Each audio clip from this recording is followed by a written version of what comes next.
할렐루야. 여러분 반갑습니다. 잘 지내셨어요?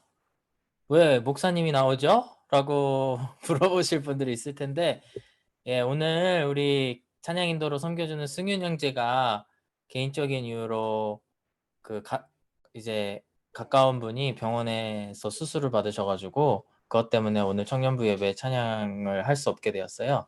그래서 오늘은 제가 특별히 여러분들하고 나누고 싶었던 찬양들로 준비를 했습니다. 여러분 가능하면 카메라 킬 수 있는 사람들은 켰으면 좋겠습니다. 찬양할 텐데 서로 얼굴을 바라보시면서 또 함께 찬양할 때 은혜가 됩니다. 함께 이 시간 찬양으로 나아갈 텐데 일단 기도로 우리 예배 시작하도록 하겠습니다. 기도하겠습니다. 사랑이 많으신 하나님 아버지 감사합니다. 지난 한 주간 우리를 보호하여 주심에 너무나도 감사를 드립니다. 아버지 하나님 궂은 날도 주셨고 또 날씨가 좋은 날도 주셨습니다.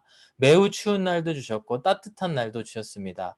아버지 하나님 우리들의 인생 가운데에 그렇게 너무 힘든 시간도 있을 것이고 아주 좋은 시간들도 있을 터인데 아버지 그런 시간에 때에 영향받지 않고 오직 하나님만 예배하는 그런 우리 청년들 될 수 있게 주님 인도하여 주시옵소서.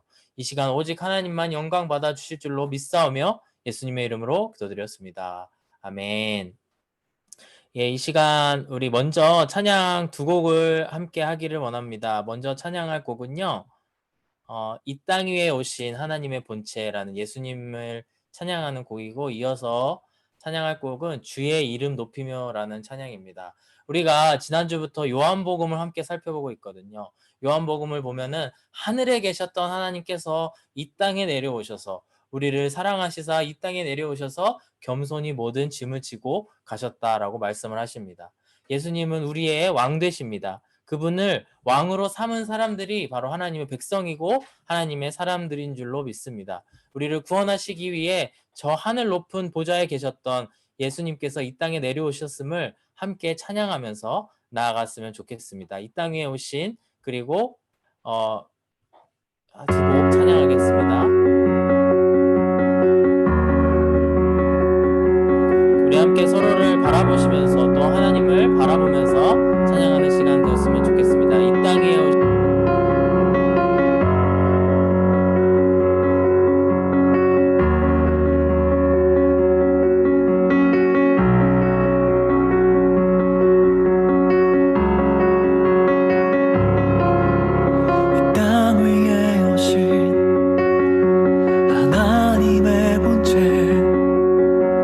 십자가에 달리사 우리 죄 사함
주를 찬양해. 왕의 왕께 만세. 주 예수 하나님.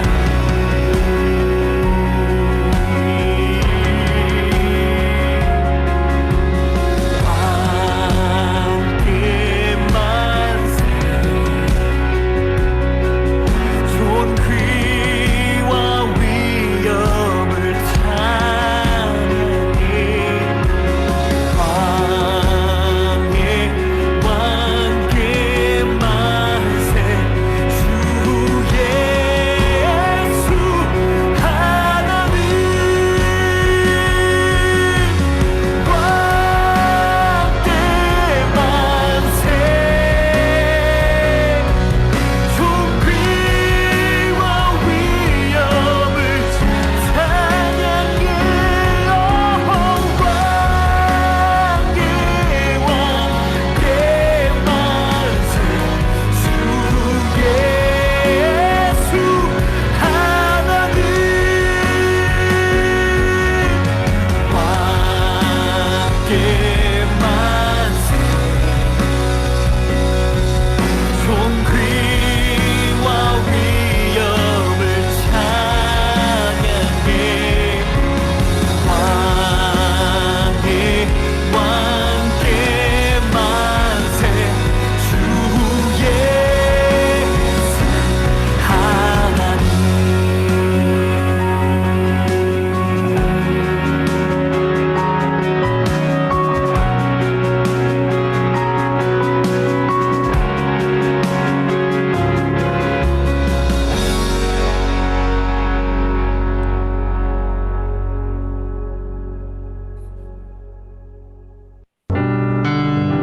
예, 이 시간 우리 다 같이 예수님의 그 이름을 높여드리면서 나아가기를 원합니다. 주의 이름 높이며 함께 찬양하겠습니다.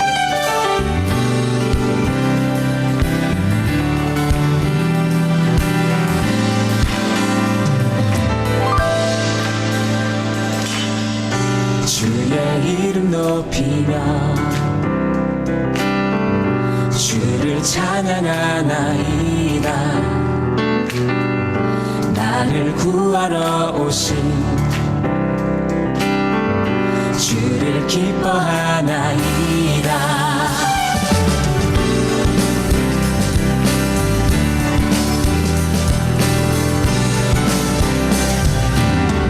주의 이름 높이며 주의 이름 높이며 주를 찬양하나이다. 나를 구하러 오신 주를 기뻐하나이다.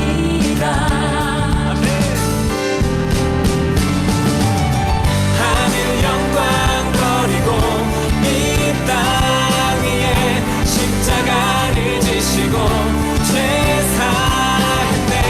무덤에서 일어나 하늘로 올리셨네. 주의 이름 높이리.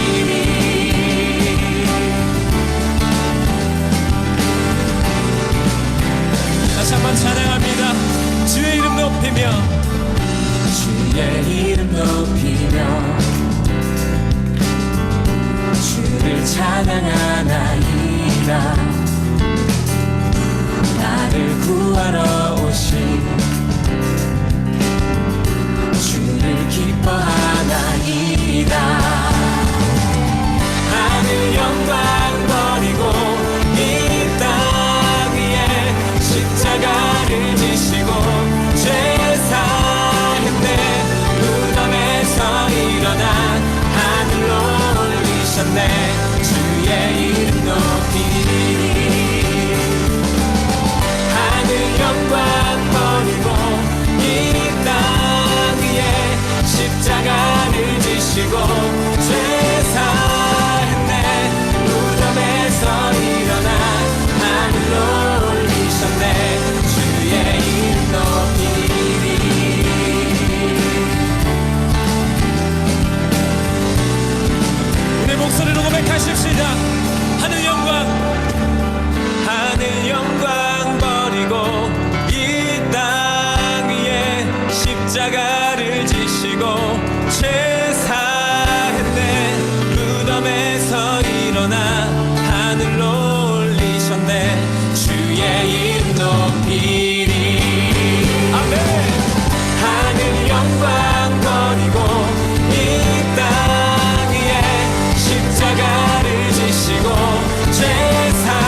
아멘. 벌써 제가 준비한 세 곡 중에 두 곡이 끝나고 말았습니다. 여러분, 정말 우리가 찬양한 것처럼 예수님께서는 하늘에 계시다가 이 땅에 우리를 구원하시기 위해 오신 분인 줄로 우리가 믿습니다. 그리고 오직 그분만이 우리의 구원 되시고 또 우리를 구원하시기 위해서 십자가에 달리셨지만 부활하시고 하늘에 올라가신 분인 줄로 믿습니다. 이 시간 우리가 함께 부르실 찬양은 말씀 앞에서라고 하는 찬양을 여러분들하고 함께 부르기를 원합니다. 아마도 몇몇 청년들에게는 다소 생소한 찬양일 수도 있을 거라고 생각합니다. 이 찬양을 한번 들어보시면요. 굉장히 단조로운, 따라 부르기 쉬운 그런 음으로 돼 있지만 그 가사와 그 음이 매우 비장한 느낌을 여러분 받을 수 있습니다. 저는 이 주님의 말씀을 생각했을 때에 굉장히 엄숙해지고 조금 긴장이 되는 부분도 있지만 또 그 안에 생명이 있고 말씀의 능력이 있기 때문에 그 말씀을 의지하는 측면이 있다고 생각합니다. 이 시간 힘이 있으셔서 능력이 있으셔서 우리를 거룩해 하실 그 말씀이신 예수님을 다 같이 찬양하시면서 나가겠습니다. 말씀 앞에서 함께 찬양하겠습니다. 가사에 집중하시면서 함께 처음 듣는 찬양일지라도 따라 부르시면서 나아가셨으면 좋겠습니다. 말씀 앞에서 함께 찬양하겠습니다. 말씀 앞에서 경외함으로 주께 홀로 섭니다. 생명의 말씀 읽고 순종해 주를 예배합니다.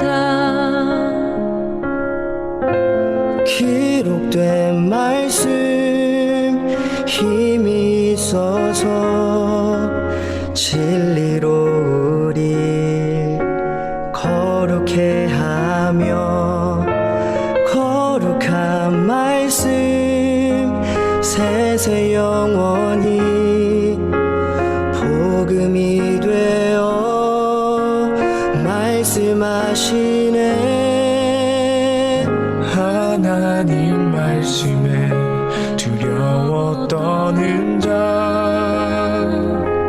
그 말씀에 생명을 거는 자 한 사람 찾으시는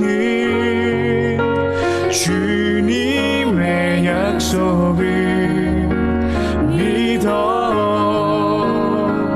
하나님 말씀에 운명을 거는 자 순종하며 주 따라가는 자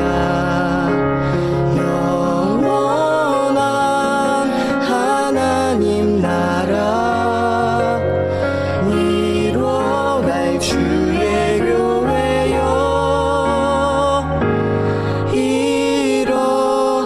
일어나라.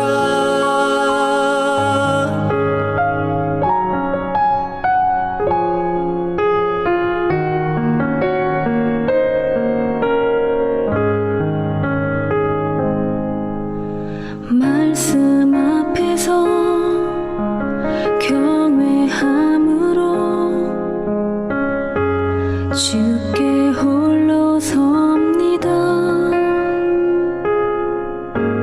생명의 말씀 읽고 순종해 주를 예배합니다. 기록된 말씀 힘이 있어서 진리로 우리 거룩해 하며 거룩한 말씀 세세 영원히 복음이 되어 말씀하시네. 하나님 말씀에 두려워 떠는 자, 그 말씀에 생명을 거는 자 한 사람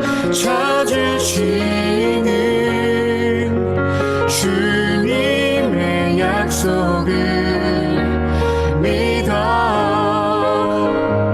하나님 말씀에 명을 거는 자 순종하며 주 따라가는 자 영원한 하나님 나라 이뤄갈 주의 교회여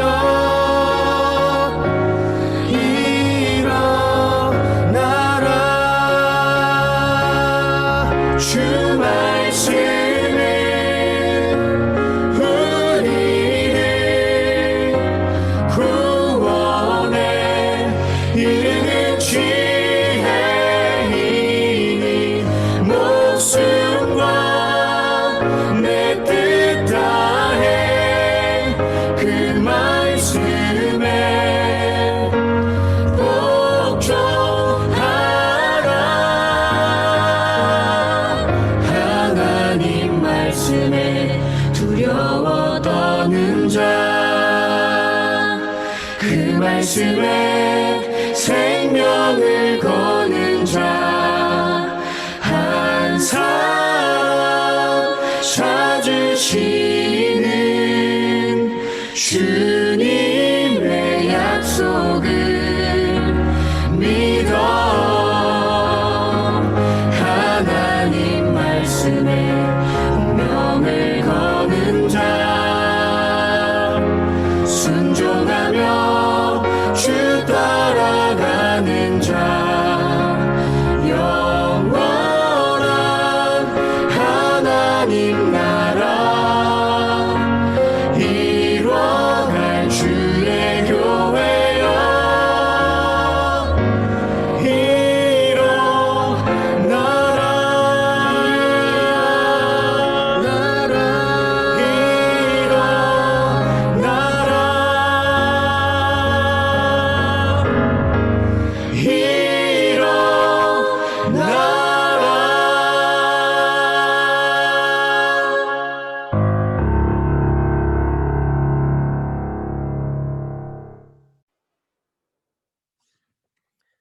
기도하시겠습니다.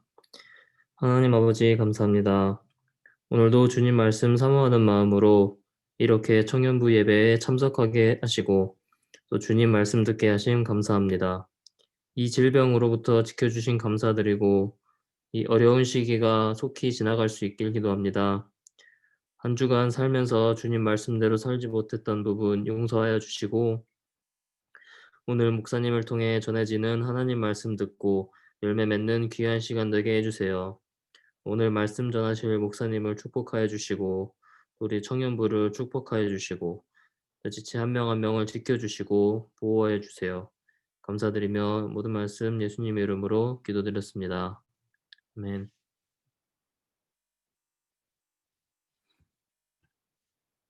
네, 안녕하세요. 예배 오신 것을 환영합니다. 네, 이게 광고는 아니고 잠시 그냥 인사하는 시간이니까 저는 부담되지만 다들 너무 부담 갖지 마시고 보람 누나 반가워요. 고수도 반갑고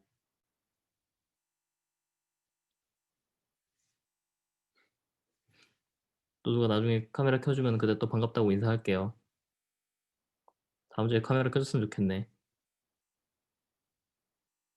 네, 목사님 그럼 저 이제 말씀 봉독할까요? 네, 저 목사님께서 말씀 나눠주시기 전에 성경 말씀 봉독하도록 하시겠습니다. 오늘 읽을 말씀은 요한복음 1장 6절 말씀입니다. 제가 그럼 읽도록 하겠습니다. 하나님께로부터 보내심을 받은 사람이 났으니 이름은 요한이라. 저가 증거하러 왔으니 곧 빛에 대하여 증거하고 모든 사람으로 자기를 인하여 믿게 하려 함이라. 그는 이 빛이 아니요 이 빛에 대하여 증거하러 온 자라. 참빛 곧 세상에 와서 각 사람에게 비치는 빛이 있었나니 그가 세상에 계셨으며 세상은 그로 말미암아 지은 바 되었으되 세상이 그를 알지 못하였고 자기 땅에 오매 자기 백성이 영접지 아니하였으나 영접하는 자 곧 그 이름을 믿는 자들에게는 하나님의 자녀가 되는 권세를 주셨으니 이는 혈통으로나 육정으로나 사람의 뜻으로 나지 아니하고 오직 하나님께로서 난 자들이니라. 말씀이 육신이 되어 우리 가운데 거하심에 우리가 그 영광을 보니 아버지의 독생자의 영광이요 은혜와 진리가 충만하더라. 요한이 그에 대하여 증거하여 외쳐 가로되 내가 전에 말하기를 내 뒤에 오시는 이가 나보다 앞선 것은 나보다 먼저 계심이니라 한 것이 이 사람을 가리킴이라 하니라. 우리가 다 그의 충만한 데서 받으니 은혜 위에 은혜로라. 율법은 모세로 말미암아 주신 것이요 은혜와 진리는 예수 그리스도로 말미암아 온 것이라. 본래 하나님을 본 사람이 없으되 아버지 품속에 있는 독생하신 하나님이 나타내셨느니라. 아멘. 목사님 말씀 나눠주시겠습니다. 네, 여러분 잘 들리시죠? 예, 회장님 너무 감사합니다. 오늘 앞에 승윤 형제가 없어서 좀 이렇게 순서를 저희가 나눠서 진행을 하다 보니까 둘 다 처음 해보는 거를 앞에 했는데 예, 그럭저럭 잘 지나간 것 같습니다. 네, 여러분 너무 반갑습니다. 지난 한 주간 잘 지내셨나요? 몇몇 청년들은 좀 아팠다고 하는 청년들이 있었어요. 아마도 환절기이기도 하고 또 실제로 날씨가 오락가락했죠. 매우 추운 날도 있었고 와 이러다가 눈 오는 거 아니야? 그러면서 저 30도대였거든요 아침에. 그렇게 생각한 날도 있었고 하루는 너무 더워가지고 막 오늘 같은 경우에 저는 반팔 입고 밖에 산책을 할 정도로 더웠습니다. 사랑하는 여러분 면역력을 잘 유지하는 것이 굉장히 중요해요. 이 코로나 시기에 코로나에 걸리지 않으려면 우리가 또 면역력에서도 참 좋아야 될 줄로 믿습니다. 우리 한번 앞뒤 좌우 이게 조그만 창이라서 안 보이겠지만 뭐 청년들 마음 생각하시면서 아니면 스스로에게 한번 이렇게 인사했으면 좋겠습니다. 건강합시다. 여러분 건강합시다. 정말 건강해서 우리가 언제 다시 만날 수 있을지 기약은 없지만 그때가 되었을 때에 좀 건강한 모습으로 예, 다시 만났으면 좋겠습니다. 예, 오늘 우리가 함께 나누신 하나님의 말씀은 요한복음 우리 병현 형제가 또 멋있는 목소리로 읽어 주셨는데 6절에서 18절까지의 말씀입니다. 우리는 지난주에 1절에서부터 5절까지의 말씀을 함께 살펴보았습니다. 이어서 오늘 하나님의 말씀, 요한복음의 말씀을 함께 나누어 보기를 원합니다. 아마도 요한복음은 여러분들에게 다소 익숙한 그런 말씀일 거라고 생각을 합니다. 여러분들이 예수님을 영접하지 않았거나 몰랐거나 했던 사람이었다면 근데 교회에 왔었더라면 아마도 누군가가 요한복음 한번 읽어보세요. 이렇게 물어보거나 그랬을 것입니다. 최근에 우리 침례를 받은 서현자매님 오늘도 이렇게 또 예배에 나왔는데 서현자매님하고 이렇게 이야기를 하다 보니까 어떻게 침례를 받게 됐습니까? 그렇게 물어봤더니 우리 교회를 한우리 교회를 나오기 시작했을 때에 요한복음에 대해서 보라고 주위에서 말씀이 많으셨다고 합니다. 그래서 유튜브에서 요한복음 그 영화 여러 가지가 있거든요. 그거를 보다가 예수님을 영접해야겠구나, 침례를 받아야겠구나 생각을 했다고 해요. 글로 읽든지 영화로 보든지 예수님에 대해서 이렇게 접하면서 우리가 더욱더 예수님에 대해서 잘 알아갈 수 있는 말씀이 요한복음이라고 생각이 됩니다. 제가 말씀을 시작하면서 여러분들에게 한 가지 질문을 하고 싶습니다. 중요한 결정, 인생에 큰 결정을 해야 할 때에 아마도 여러분들은 하나님의 뜻을 구하시나요? 아니면 구하지 않습니까? 다르게 질문을 하면 최근 언제 여러분들께서는 하나님의 뜻을 구하신 적이 있으신가요? 어떤 결정을 해야 될 때 아마도 하나님의 백성들이 누릴 수 있는 특권, 축복 이것은 뭐냐면 우리가 하나님께 물어볼 수 있다라는 거예요. 하나님께서 실제로 귀에 음성으로 자은아 예를 들어서 고수야 뭐 이런 식으로 말씀을 하시지는 않지만 그래도 하나님께서는 우리의 마음을 터치하시고 우리가 마땅히 나아가야 될 방향으로 이끌어 주신다고 생각을 합니다. 저 또한 자주 하나님의 뜻을 구합니다. 중요한 결정을 해야 될 때, 그리고 어떤 무엇을 결정해야 될지 잘 모를 때, 헷갈릴 때에 하나님의 뜻을 많이 구합니다. 저는 새벽 기도를 가기 때문에 요즘 새벽 기도에 가서 하나님께 물어보기도 하고 또 길을 가다가 물어보기도 하고 아니면은 말씀을 펴서 읽으면서 하나님 제게 말씀해 주십시오. 이렇게 하나님께 간구할 때가 있습니다. 여러분들 제가 최근에 언제 하나님의 뜻을 가장 열심히 구했는지 아십니까? 그것은 바로 이제 에스라 말씀이 우리 청년부에서 에스라 하나님의 성전을 건축하라 그 말씀이 전 너무나 좋았거든요. 근데 그 말씀이 이제 끝나갈 무렵 이제 저기 끝이 보일 때에 하나님께 기도를 했습니다. 주님, 우리 청년들과 무슨 말씀을 나누어야 되겠습니까? 하나님 아버지, 저에게 지혜를 주십시오.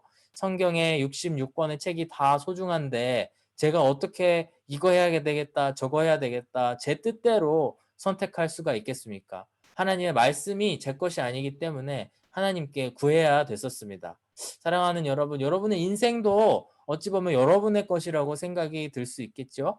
하지만 다시 한번 생각해 보면은 여러분의 인생 또한 하나님께서 지켜주신 인생, 하나님께서 주신 인생, 또 하나님께서 보내주신 그런 인생일 줄로 믿습니다. 여러분들의 인생에 크고 작은 일을 늘 하나님께 아뢰시는 여러분들이 되시기를 원합니다.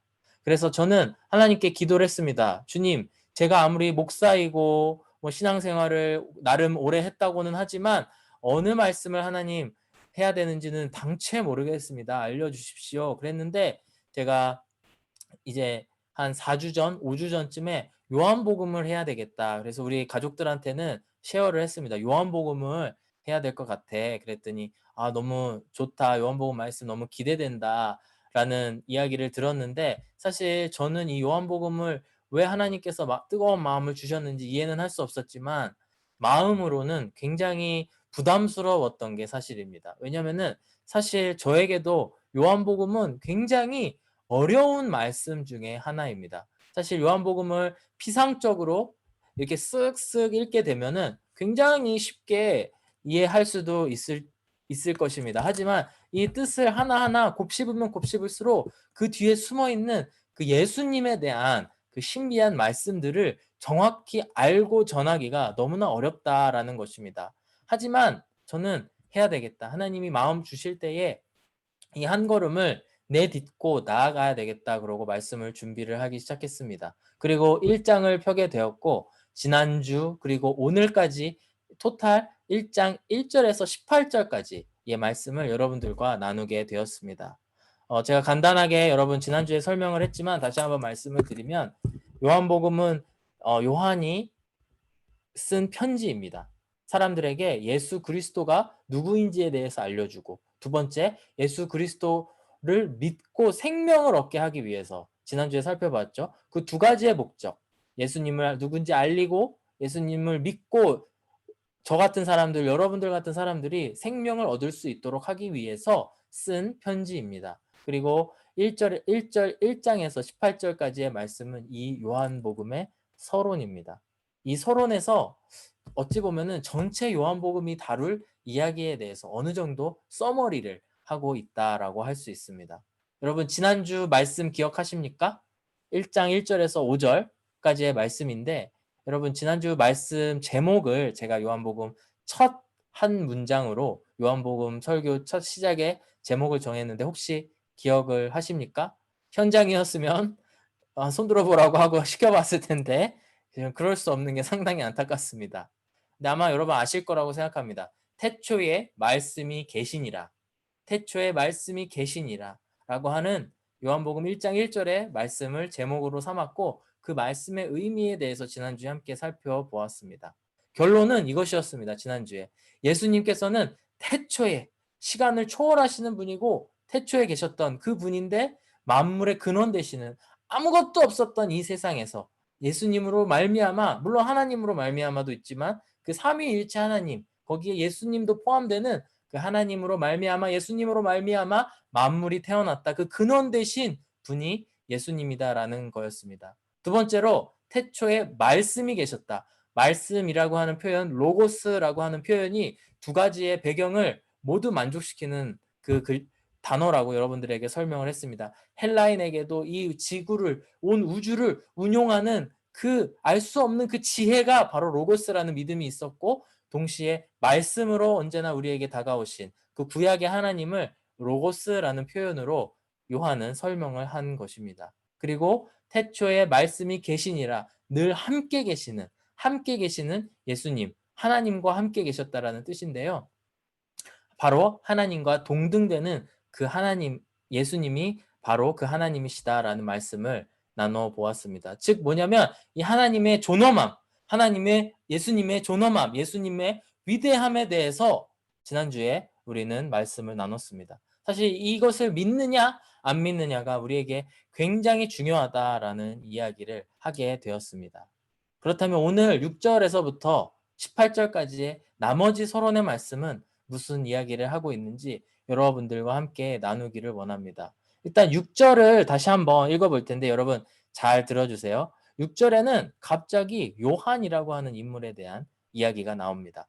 6절 말씀을 보시면 하나님께로부터 보내심을 받은 사람이 있으니 그의 이름은 요한이라. 갑자기 5절까지만 해도 그 예수님의 존엄함을 얘기하다가 갑자기 요한이라고 하는 한 인간에 대한 이야기를 바로 시작하시게 된 것입니다. 요한이 누구냐면요. 여러분 간단하게 설명을 해드리기를 원합니다. 성경에서 유명한 요한은 2명이 있습니다. 그렇기 때문에 여러분들이 절대 헷갈리면 안 되는데요. 지금 여기서 이야기하고 있는 요한은 우리가 침례 요한으로 알고 있는 요한입니다. 성경의 번역에 따라서는 세례 요한이라고도 표기가 되고 한국에서는 대체적으로 세례 요한이라고 쓰는 그런 배경이 있지만 사실 침례 요한이라고 하는 것이 정확한 표현이고 정확한 해석인 것에는 이론이 없습니다. 어쨌든 이 침례 요한에 대한 이야기인데요. 반대로 다른 요한은 사도 요한, 예수님의 제자가 나중에 사도가 되는데 예수님의 제자 중에 한 명인 우레의 아들이라는 별명을 가졌던 그 요한이 사도 요한인데 이 사도 요한이 바로 오늘 우리가 읽고 있는 이 요한복음을 쓴 장본인입니다. 어쨌든 이 요한복음을 쓴 그 사도 요한이 아니고 침례 요한에 대한 이야기를 하고 있는데 침례 요한은 이미 구약에서 그가 태어날 것에 대한 예언을 하고 있습니다. 이사야서 말씀해 보시면은 이렇게 말씀합니다. 외치는 자의 소리여 이르되 너희는 광야에서 여호와의 길을 예비하라 사막에서 우리 하나님의 대로를 평탄하게 하라라고 말씀을 합니다. 이 요한의 별명은 외치는 자의 소리였습니다. 광야에서 사람들에게 외쳤던 것입니다. 이제 메시아가 온다. 그렇기 때문에 너희들은 회개하라. 천국이 가까웠다. 메시아가 오시면 천국의 문이 열리게 되는데 그렇기 때문에 여러분 회개하고 돌아오십시오. 라는 이야기를 외치는 소리가 바로 이 침례 요한이었다라는 것입니다. 마가복음 1장에 보면은 이제 마가복음서를 시작하면서 2절 말씀에 이렇게 이야기합니다. 선지자 이사야의 글에서 이렇게 얘기한다. 보라 내가 내 사자를 내 앞에 보내노니 그가 내 길을 준비하리라.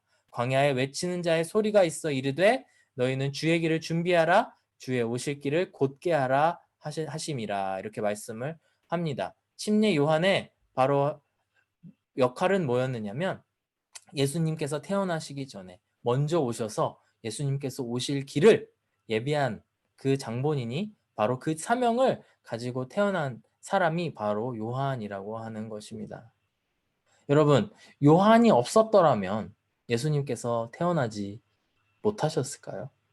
앞에서 요한이 예수님께서 오실 길을 예비하지 않았더라면 예수님께서 태어나지 못하셨을까요?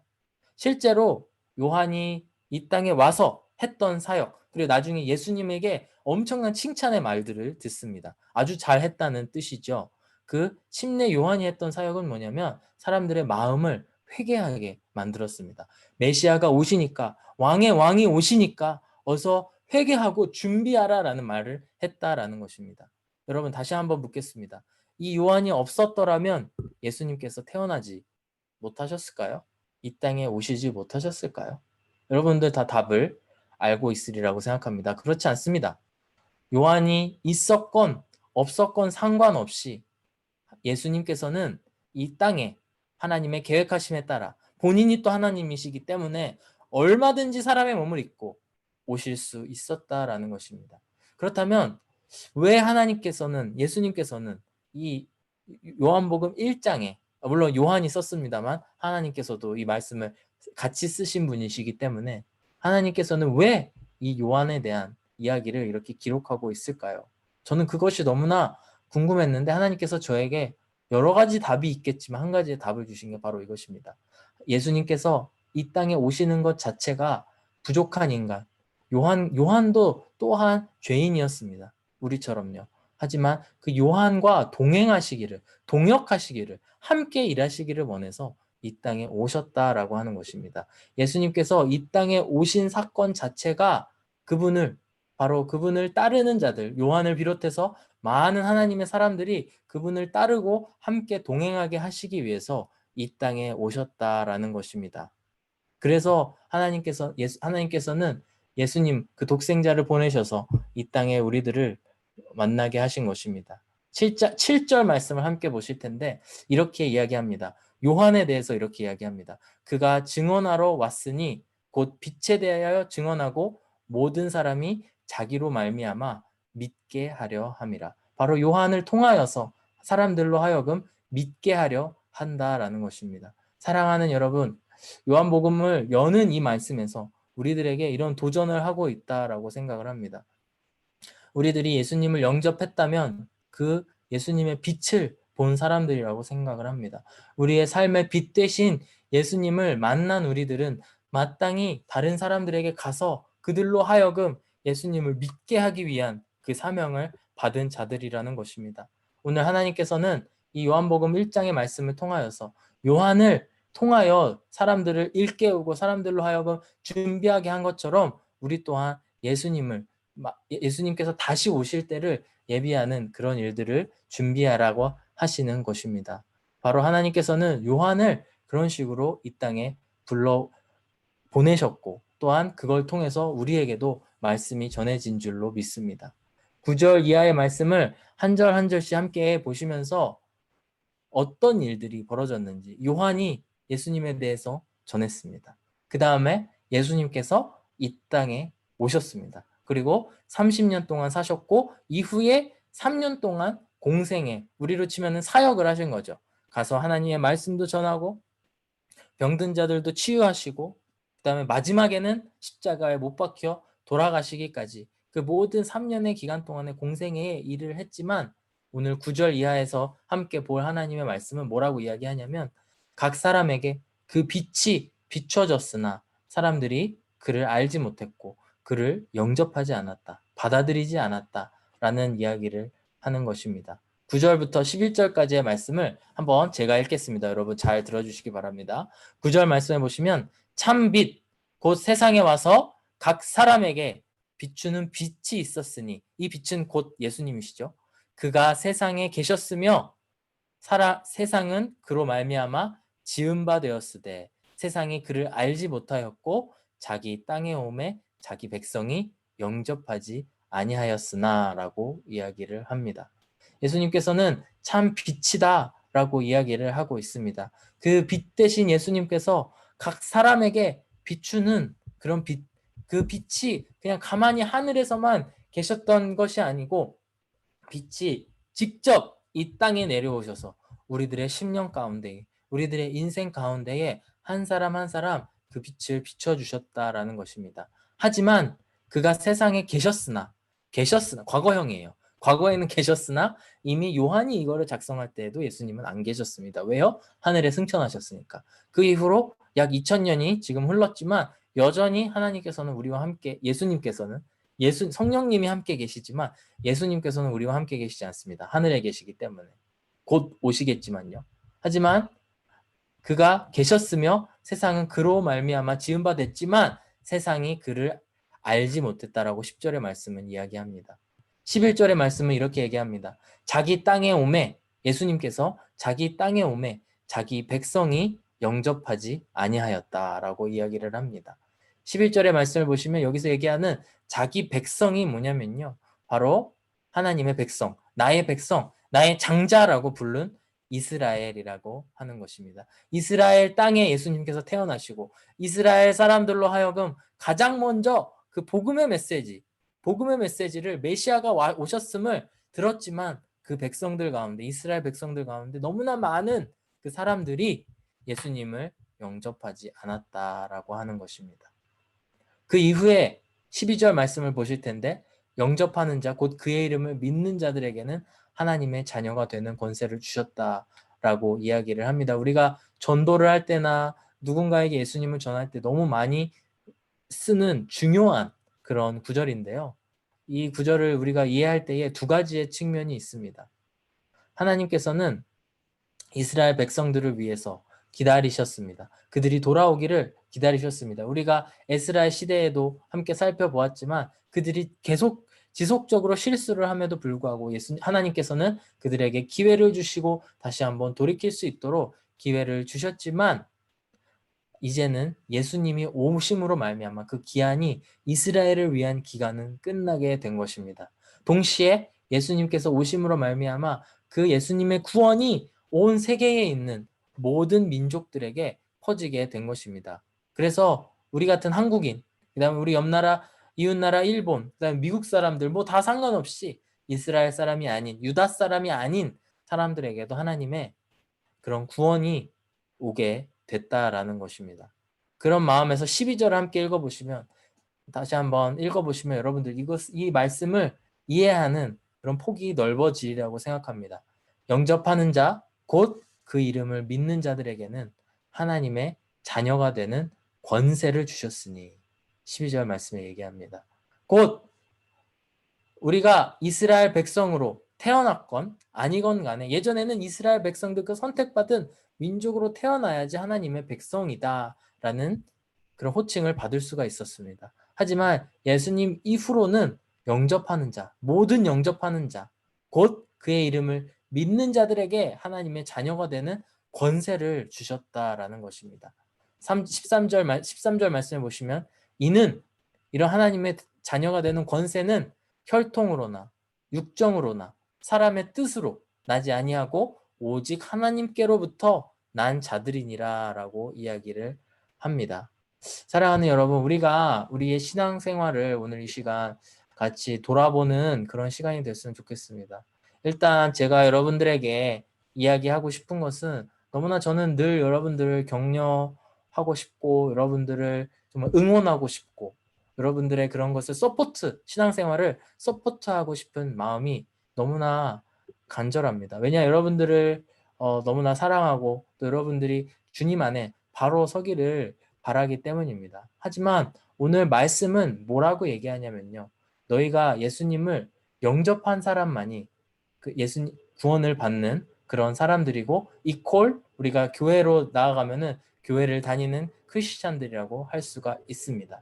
다만 우리가 13절 말씀에 혈통으로나 육정으로나 사람의 뜻으로나 그런 것들로 인해서 교회를 오는 것은 의미가 없다라고 이야기를 하는 것입니다. 그런 것들로 인하여 여러분들이 크리스찬이 되었고 예수님을 영접했다면 오늘 이 시간 다시 한번 여러분들의 과거를 생각해 보시고 내가 예수님을 믿은 적이 있었던가? 정말 내가 하나님께로부터 다시 태어난 그런 사람인가? 하나님께 속한 사람인가? 다시 한번 생각해 보는 그런 이 시간이 되었으면 좋겠습니다. 하나님께서는 오직 영접하는 자, 그의 이름을 믿는 자들만이 하나님의 자녀라고 했습니다. 하나님께서는 절대로 혈통 때문에 여러분들을 구원하지 않겠다 이야기를 하고 계시는 것입니다. 너무나 많은 사람들이 부모님의 뜻을 부모님의 그런 신앙을 따라서 교회를 나오게 되죠. 저도 그렇습니다. 저희 부모님도 대학교 때 같이 연애를 하면서 교회를 다니기 시작하셨다고 합니다. 아버지는 조금 더 고등학교 때부터 다녔지만 저희 어머니는 대학교 때 우리 아버지를 만나서 연애를 하다가 자연스럽게 교회를 가게 됐고 예수님을 영접하게 된 것입니다. 자연스럽게 그 가운데 태어난 저는 태어났을 때부터 교회를 다녔고 지금 이제 30여 년 교회를 오래 다니게 되었습니다. 하지만 절대로 오늘 말씀은 뭐라고 하냐면 너희 부모님이 아무리 신앙이 좋고 너희 부모님이 아무리 믿음이 좋아도 그 신앙이 너의 믿음이 될 수 없다라고 이야기를 하는 것입니다. 이것이 바로 너희가 혈통으로 나지 않는다. 혈통으로 구원받지 않는다라는 것입니다. 어찌 보면 이스라엘은 너무나 강력한 그런 뼈대 있는 그런 가족 그 혈통이라고 이야기할 수 있겠습니다. 왜냐하면 그들의 조상은 아브라함입니다. 하나님과 직접 대화했던 그 아브라함이고요. 또 그들의 조상은 모세고요. 그들의 조상은 다윗이었습니다. 하지만 그들 가운데에서 진정으로 예수님을 영접하지 않는 자들은 절대 하나님의 백성이 될 수 없다라고 오늘 말씀은 이야기를 하고 있습니다. 저도 이제 신학교를 다닌 지가 이제 꽤 돼가지고요. 여러 사람들을 많이 만나게 됩니다. 여러 사람들을 이렇게 많이 만나서 교제를 하다 보면은 정말 갖가지의 배경을 가진 사람들이 많이 있었고, 그들이 목회자가 되기 위해서 신학교에 온 것은 너무나 당연한 일입니다. 근데 이제 저 같은 경우에는 부모님들이 집사님이십니다. 그러니까 사실 그렇게 부모님께 신앙적인 영향은 많이 받았지만 그 어떤 교단에 대한 거나 이런 영향은 사실 받지 않아서 저는 굉장히 자유로운 그런 환경 가운데 있었는데, 한 목사님은 제가 만난 꽤 많은 목사님들이 그렇습니다. 한국의 어떤 교단에 아주 오래된 유명한 목사님의 아들인데 그 사람은 그 교단은 성경 그대로 하나님의 말씀 그대로 따르는 교단이 아닌 것 같다라는 것입니다. 그래서 침례교로 왔다라고 하는 그런 이야기를 들으면서 정말 대단하다. 나 같으면 그렇게 할 수 있을까?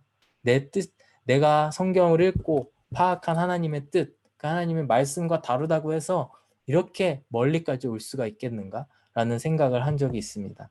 사랑하는 여러분, 여러분도 이제 청년의 시기가 그런 것들을 형성해 나가는 시기라고 생각합니다. 여러분들이 혈통 안에서 예수님을 믿게 됐다면 그것은 참으로 큰 축복입니다. 그걸 혈통을 통해서 예수님과 가까워지고 교회와 친하게 지낼 수 있었더라면 너무나 그것은 축복일 수 있지만, 사실 그것이 여러분들의 신앙을 절대로 바꿀 수 없다라고 오늘 말씀은 이야기를 하고 있습니다. 왜 이런 말씀을 하고 있을까요? 요한이. 왜냐하면은 침례 요한을 부르신 것 같이 하나님께서 여러분들도 부르시기 때문입니다. 절대 혈통 때문이 아니고 예수님을 영접함으로 말미암아 예수님 앞에, 하나님 앞에 나아오라고 이야기를 하고 있는 것입니다. 13절 말씀을 다시 한번 보시면, 이는 구원에 대한 이야기죠. 구원은 혈통으로나 육정으로 나지 않는다라고 이야기를 합니다. 육정, 이것은 무엇을 얘기하냐면, 영어로 해석을 하면 the will of flesh, flesh의 의지, 우리의 육체의 의지. 다른 어떤 목사님은 이거를 어떻게 표현하냐면, 인간의 개인적인 욕망, any personal desire 이라고 이야기를 합니다. 사실 많은 사람들이라고 제가 뭐 통계로 계산해 본 적은 없기 때문에 그거에 대해서 정확히 말씀을 드릴 수는 없지만, 가끔씩 그런 사람들이 있습니다. 교회에 사람 만나러 왔다. 근데 그 사람 만나러 왔다는 게 단순히 어떤 외로워서 왔다 이런 게 아니고, 내가 저 사람한테 잘 보이기 위해서 여기에 왔다라고 하는 것입니다. 사람의 그 personal desire, 어떤 욕망 때문에 교회에 오게 되었다라는 것입니다. 그런 사람들은 아주 교회에 오래 다니게 되고 그 가운데에 신앙을 가질 수도 있고 안 가질 수도 있다고 생각합니다. 제가 한국에서 군대에 있을 때에 그런 얘기들을 많이 들었습니다. 제가 있었던 부대는 절대로 저희 지휘관 제일 높으신 분이 교회를 안 다녔기 때문에 그런 혜택을 받지 못했지만, 어떤 다른 부대에 가면은 그 부대에서 제일 높으신 분이 신실한 크리스찬이면 그 밑에 있는 많은 그런 뭐라 그럴까요? 지휘관들이라고 표현을 하는데, 많은 분들이 다 교회를 간다는 거예요. 그 사람한테 잘 보이기 위해서, 그 사령관한테 잘 보이기 위해서. 하지만 오늘 예수님께서 요한을 통해서 우리에게 말씀하시는 거는, 여러분들의 그 어떤 개인적인 욕망 때문에 교회에 왔다고 해서 예수님을 영접한 척을 했다고 해서 절대 여러분들이 생명을 얻을 수 없다라고 하는 것입니다. 여러분, 우리 안에 있는 신앙들을 다시 한번 돌아보는 그런 시간이 되었으면 좋겠습니다.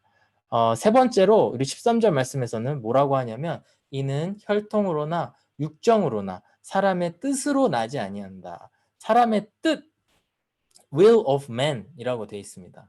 근데 이것을 우리가 어떻게 해석을 해야 되냐면, 어떠한 그 목사님은 이 본인이 쓴 책에서 이렇게 이야기하더라고요.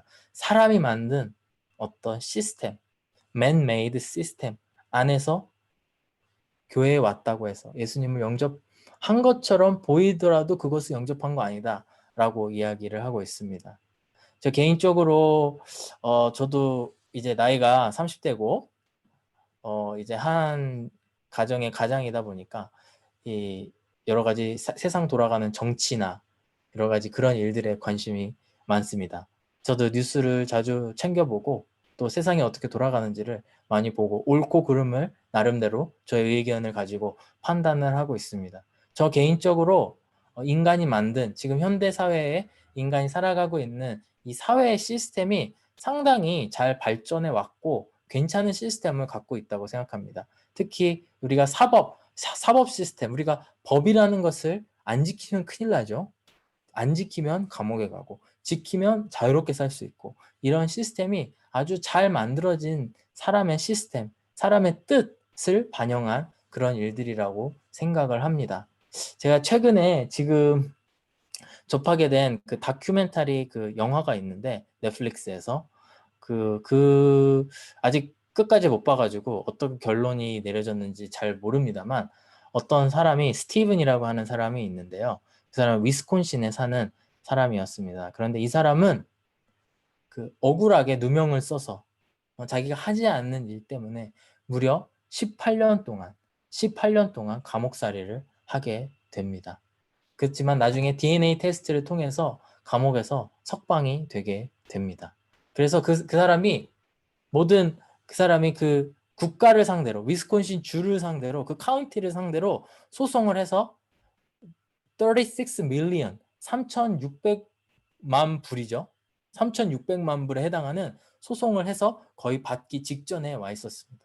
근데 그 경찰들이 그 사건을 잘못한 그 검사들이 이 사람으로 하여금 그 돈을 받지 못하게 하려고 그 사람에게 다시 한번 살인자로서 누명을 씌우고 그 사람을 또 언론을 동원해가지고 그 사람을 완전히 살인자로 만들어버리고 감옥에 쳐넣게 됩니다. 그래서 이 스티븐의 변호사를 맡은 사람들은 그들이 제공한 여러 가지 조작된 증거들, 그다음에 언론에서 보도한 잘못된 것들을 하나하나씩 공격하면서 그것들을 하나하나씩 무너뜨리면서 그 사람이 무죄임을 이렇게 이야기하는 영화고 저는 아직도 보고 있습니다. 근데 이걸 통해서 변호사가 한 말이 있습니다. 변호사가 이렇게 얘기했습니다. 언론을 통해 그동안 퍼진 거짓 소문들 그리고 사람들의 시선 때문에 내가 배심원들의 마음을 얼마나 돌이킬 수 있을지 잘 모르겠습니다. 분명히 스티븐은 죄가 없고 정말 이 증거가 아무것도 없지만 사람들이 이미 그렇게 생각해버리고 이미 이 사람을 살인자로 결정을 해버렸기 때문에 그들의 마음을 얼마나 제가 돌이킬 수 있을지 잘 모르겠습니다. 라고 이야기를 하는 걸 보고 내가 꽤 괜찮다고 생각했던 이 사회 구조, 사회 시스템이 정말 완벽한 것이 아니구나라고 하는 생각을 하게 되었습니다. 오늘 말씀에서는 그렇게 이야기하고 있는 것입니다. 우리가 어떤 사람들의 시선에 이끌려 저 안 가면 안 될 것 같고 뭔가 이 사회 시스템상, 사회 구조상 꼭 가야 될 것 같은 느낌을 받아서 여러분들이 교회를 오고 예수님을 영접한 것처럼 행동을 한다고 해서 절대로 여러분들이 영접을 한 게 아니다라고 이야기를 하고 있습니다.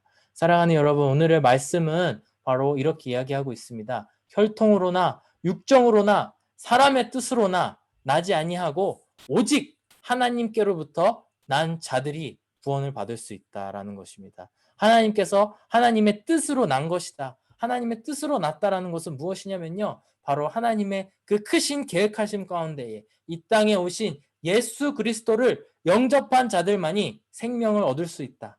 생명을 얻을 수 있다라고 하는 것이 바로 하나님의 뜻인 것입니다.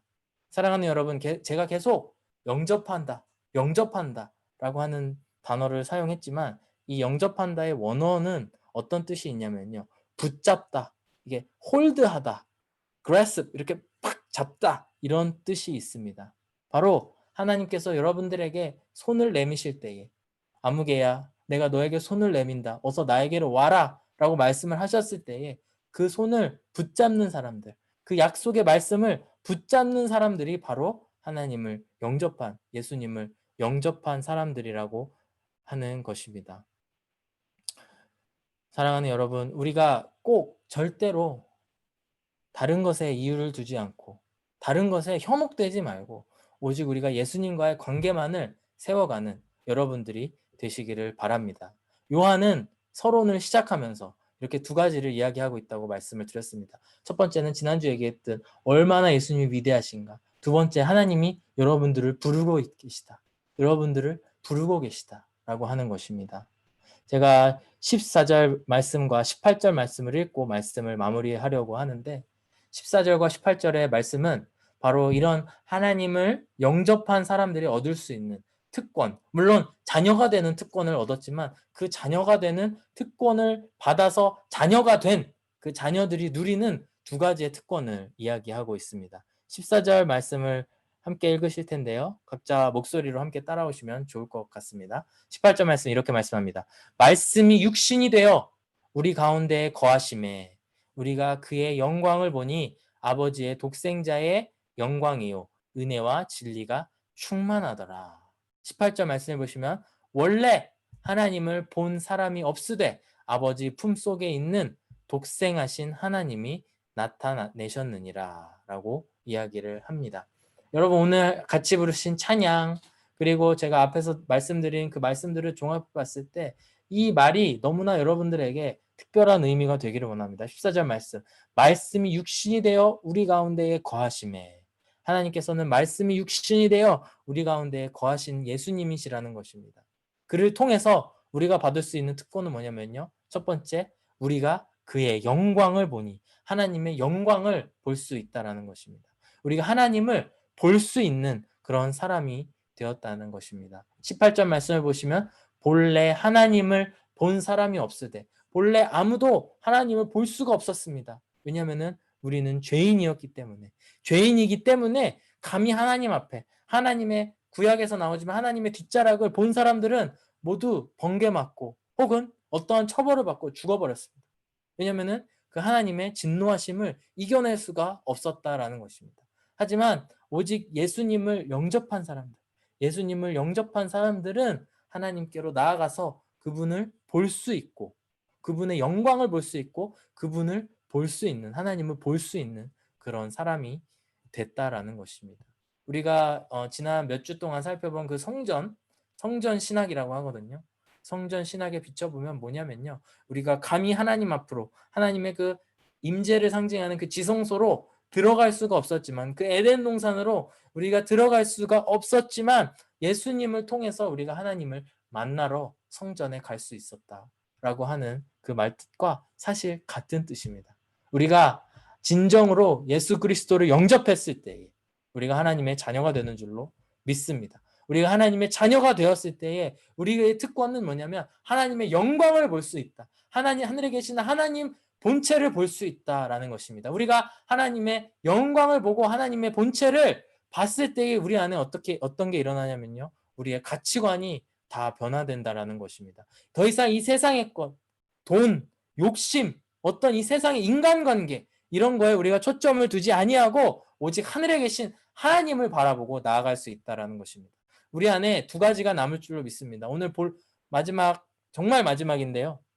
서론에서 얘기하는 그 두 가지만 우리의 인생에 남을 줄로 믿습니다. 예수님 영접할 때요. 뭐냐면 첫 번째 예수님, 하나님, 그 성령님, 삼위일체 하나님을 사랑하게 된다라는 것입니다. 그분들이 얼마나 위대하신 분인지를 우리가 예수님을 영접했을 때에 알게 된다라는 것입니다. 두 번째로 우리의 가치관이 변한다고 말씀을 드렸죠. 어떻게 변화가 되냐면요.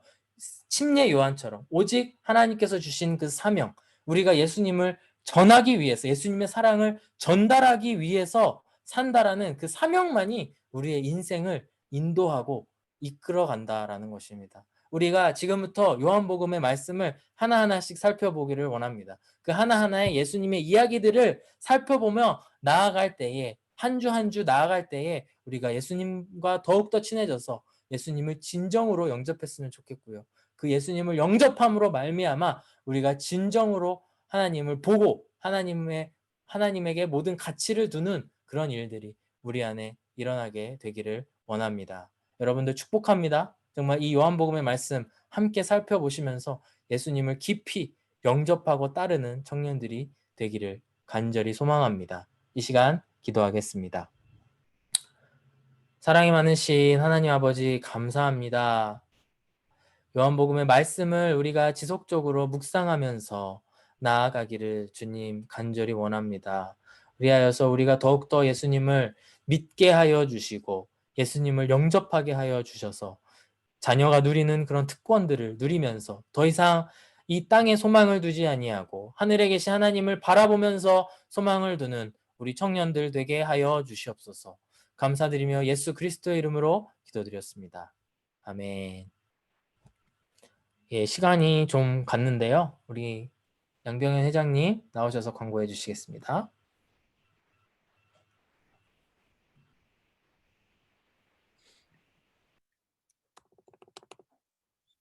네, 안녕하세요. 광고하겠습니다. 네, 예배 참석하신 여러분, 환영합니다. 네, 그리고 또, 저희 비디오 화면 켜주시는 거, 네, 켜주시면 감사하겠습니다.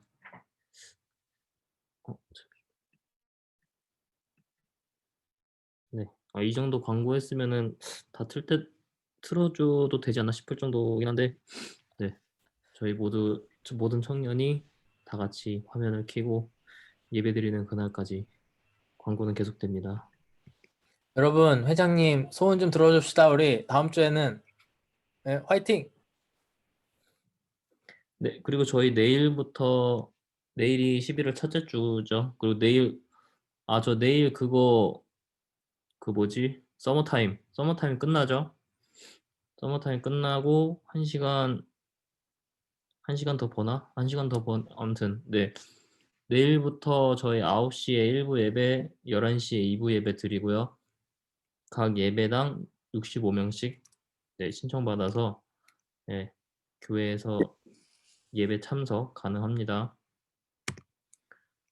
그리고 아직 일부 예배, 싱어, 악기, 찬양팀 모집하는데 아직 아무도 신청해 주신 분이 없다고 하네요. 많은 관심 부탁드립니다.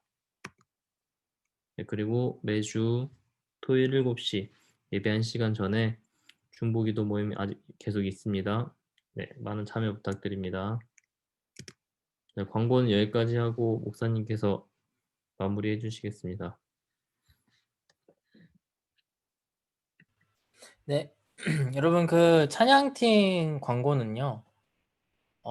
마음속으로 부담을 가지시되 만약 이게 안전하고도 직결될 수 있는 부분이거든요. 교회에서는 최선을 다해서 방역을 하고 있고요. 실제로 우리 교회는 아직 한 명도 코로나에 노출돼서 감염된 사람이 없습니다. 그렇기 때문에 안전하다고 저는 매주 가니까요. 생각은 하지만 만약에 그것이 부담이 된다면 부담을 안 가지셔도 되고요.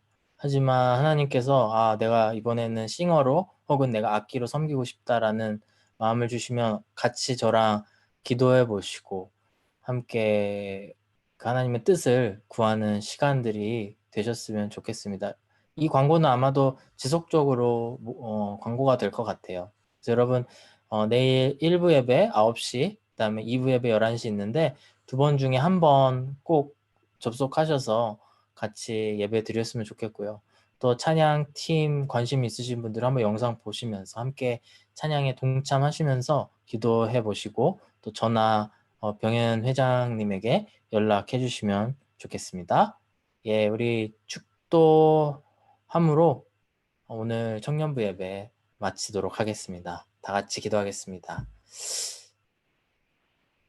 이제는 우리 주 예수 그리스도 이 땅에 다시 오신 말씀을 육신을 입으신 말씀이신 그 예수 그리스도의 크신 은혜와 모든 것을 계획하신 하나님 아버지의 크신 사랑과 또 감화 감동 교통하시는 그 성령님의 크신 역사가 예수 그리스도를 구주로 영접하고 다른 어떤 혈통이나 육정이나 사람의 뜻이 아닌 오직 하나님의 뜻으로 말미암아 거듭나는 청년들 머리 위에 이제로부터 영원토록 함께 하시기를 간절히 축원하옵나이다.